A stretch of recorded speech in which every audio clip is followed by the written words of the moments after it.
c'est le moment de retrouver le dossier dans le 11-12 avec Jean-Claude Pont. Bonjour. Bienvenue Jean-Claude Pont, heureux de vous retrouver derrière Oui. ce micro. Alors c'est vrai que vous êtes membre très actif d'Artisans du Monde Saint-Malo, vous vous intéressez depuis très longtemps au commerce équitable. Oui.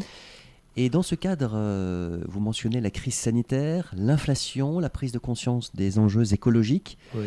Et la question qui se pose, est-ce que nous devons changer de mode de consommation et moins acheter de chaussures et vêtements ? C'est-à-dire que c'est une réalité. Parce que bon, moi, je vois toujours ça par le biais du commerce équitable. Donc, je me suis penché sur comment l'industrie du vêtement et de la chaussure en Asie, par exemple. Et on constate là que les commandes des USA de vêtements en Asie, c'est moins 30 à 40%. Et l'Europe, c'est en gros, moins 60% de commandes de vêtements et de chaussures en Asie. Donc, c'est une réalité.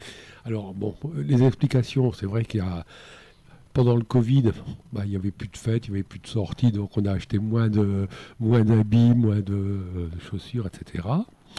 Et puis après, c'est l'inflation. Les gens, comme le coût de la vie augmente, on met en premier l'alimentaire qui augmente fortement. Et puis les achats non indispensables, ça passe après. Et donc, les vêtements.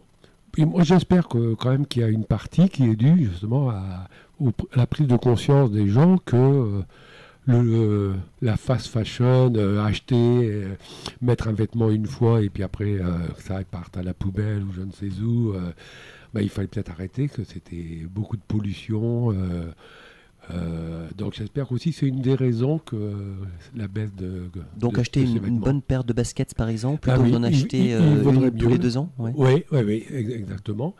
Et puis faites dans des bonnes conditions, sans pollution, avec des travailleurs correctement payés, etc. Mais alors après, dans l'analyse, donc je me suis penché un peu sur le commerce mondial de l'industrie de l'habillement. Alors pour la France, pour l'Europe en général, il y a une baisse, c'est net. Par contre, ce qu'on constate, c'est que il y a le bas prix, le moins cher, ça continue à bien marcher, le low cost, on appelle ça. Et à l'autre bout de l'échiquier, le haut de gamme, le luxe, etc., ça marche bien. Ce qui n'a pas marché, on le constate, il y a Camailleux qui vient de fermer, pour les chaussures, il y a André, tout ça. C'est tous ces commerçants qui s'étaient mis un peu dans la moyenne gamme. Et ça n'a pas marché. Il y a eu la concurrence d'Internet en plus, puisqu'on vend de plus en plus par Internet. Donc, c'est plutôt la moyenne gamme qui est en train de disparaître, d'avoir de gros problèmes. Puis le low cost qui continue. Donc, ça pose problème parce que justement, ça veut dire qu'on va continuer à acheter Il y a un dumping social, c'est-à-dire qu'il y a dumping social, oui. C'est-à-dire que si on rogne les marges quelque part, ça veut dire qu'elles sont rognées plutôt dans la chaîne, au niveau des salaires, au niveau des coûts de production. Oui, c'est ça. Donc, si on continue en France, en Europe, à acheter un t-shirt, etc., qui vient à 1 ou 2 euros, ce qu'on trouve dans certains magasins, ça veut dire que ça viendra de Chine, toujours. Et dans des conditions, pour que ça arrive à tel prix en magasin en France, il faut que ça soit au détriment des travailleurs en Asie qui sont très peu payés. Donc, il y a ce renforcement effectivement de la concurrence entre pays, alors de ce fait, c'est ça ? Oui, c'est ça. Alors, bon, si on. Au sein d'un même pays, le fait qu'il y ait moins de demandes. Alors, l'industrie de l'habillement et de la chaussure, parce qu'on rejoint les deux, c'est très important en Asie. Alors, je suis allé voir les chiffres. Bon, le plus gros producteur, et de loin, c'est la Chine. 146 milliards de dollars. Alors, le deuxième pays, c'est l'Inde. Mais là, on est déjà à 22 milliards. C'est nettement moins important. Puis après, les autres pays... Alors, ce qui est important, c'est que la Chine et l'Inde, ce sont des pays à 1 milliard 400 millions ou 500 millions d'habitants. Donc, c'est démographie galopante. Ouais. Après, il y a des tas de petits pays où eux, ce sont vraiment ils sont minoritaires au niveau de l'exportation. Parce que ce sont des tout petits pays. Mais pour eux, pour leur économie, c'est vital. J'ai relevé le Cambodge, 72% des travailleurs de l'industrie sont dans l'industrie du vêtement. C'est-à-dire que si l'industrie s'écroule, l'industrie du vêtement, c'est dramatique pour ce pays. ensuite le Bangladesh, le Pakistan, le Vietnam, tout ça, c'est 50% de l'emploi industriel qui est dans l'industrie du vêtement. Donc à partir du moment où il y a crise, ça veut dire qu'il va y avoir des chômeurs. Quand il y a des chômeurs, c'est facile pour les employeurs qui ne sont pas très regardants de dire bon, on va baisser vos salaires, si vous n'êtes pas content, on trouvera toujours un chômeur qui voudra bien prendre la place. Ça au niveau d'un pays par les entrepreneurs, mais aussi la concurrence entre pays. On voit que ça c'est une réalité aussi. Au fur et à mesure qu'un pays fait monter un peu des clauses sociales, institue une sorte de RMI, etc., les industriels du vêtement se retirent de ces pays-là pour aller trouver des pays où on est moins regardant. Donc, après, moi je vois le côté qui pourrait être intéressant dans cette crise, c'est que ça oblige justement ces pays à réfléchir sur leur économie, à se dire maintenant c'est plus possible maintenant puisque l'Europe, nous en France, on va essayer de se réindustrialiser. Notre industrie textile qui avait complètement disparu, ça se relance, on essaye de relancer ça, mais dans des bonnes conditions aussi. Il faudrait que ces pays d'Asie ne tablent plus sur toute exportation à bas prix, avec tout ce que ça engendre de problèmes sociaux, de pollution, etc.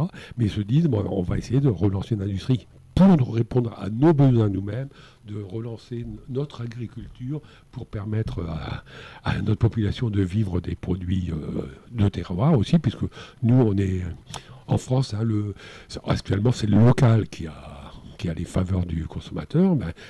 Il n'y a pas de raison qu'on a dit que ce ne sera pas la même chose et que les gens ne consomment pas le local avec le produit de leur agriculture. On fabriquait bien des sabots en Bretagne, on en fabrique encore. Oui. Des ceintures, il y a un savoir-faire qui est là. Il y a un même une usine de fabrication de masques à Plaintel, je crois, qui avait été vendue à la découpe, comme on dit, c'est ça? Oui, alors elle a des problèmes aussi parce que les commandes, même l'État français n'a pas forcément acheté les masques produits en Bretagne, mais il a acheté en Chine ou en Asie parce que ça coûtait moins cher. Donc l'empreinte écologique, pour le coup, était quand même il y a l'empreinte écologique et puis il y a la création d'emplois, essayer de relancer l'industrie en France. Je crois que c'est à Plaintel, il me semble, quelle était cette usine. Je ne saurais plus vous dire exactement. Donc il y a moyen de faire des choses au niveau local. Oui, aussi, moi je pense que ça.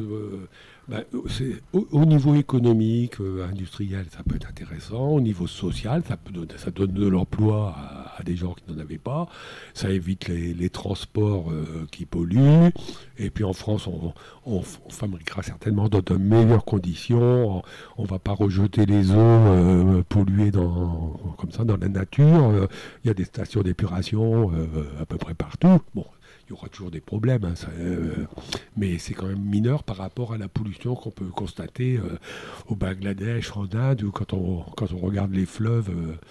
Parce que Artisans du Monde, par exemple, participe à vendre des habits. Je pense par exemple au parallèle du Cambodge, quelqu'un qui souhaite s'acheter une veste ou un pantalon typique cambodgien, par exemple. Oui, mais ça fait partie des... aussi, oui.